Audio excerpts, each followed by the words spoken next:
Now, we know seatbelts can save lives.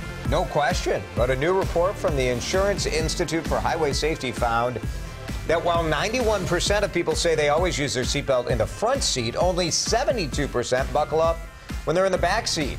And guess what? When they're in a ride-sharing vehicle, like an Uber or a Lyft, that number drops to 57%. So this is all based on a survey of 1,200 adults, so you know people lie, right? And they say, oh, yeah, I always buckle up when fewer people do.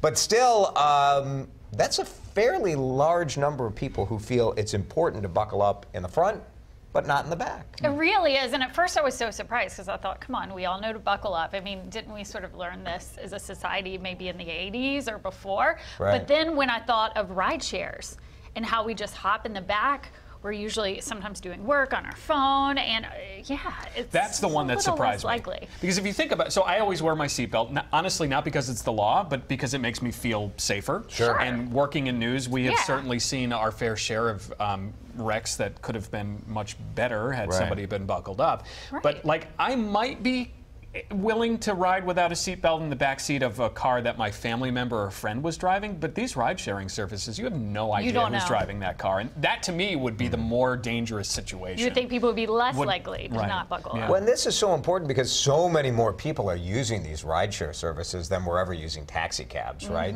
So it's not just that everybody shifted from taxis into Uber. It's that more people are using these sorts of services. So that's a lot of people riding around unbuckled. And the Insurance Institute found that obviously you have a risk to yourself, and people feel safer, right? Because you think, like, what's the worst that happens is I slam into the seat in front of me. Yeah, but that's not true, Which is bad, but what can happen is you can go flying and slam into the person that's in the seat, in the front seat.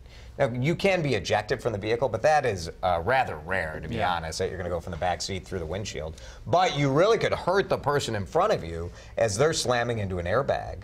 And then you're slamming into them. Yeah, there's Very danger dangerous. back there, for sure. We saw there was some video leading into this story with two adults in the back seat of a car and a child in the middle of the back seat. At least one of those adults was not buckled up, and they got hit T-boned on the side. Yeah. And the adult fell on top of the child. So that's something I didn't really think of either. I'm always thinking about the injury that could happen to yourself, me, yeah. Right, not to but the you people could around hurt me. someone What do you do else. about this, Susan Elizabeth? I mean, when you get into an Uber, do you need to check and make sure, do you ask and say, hey, did the seatbelts work in the back?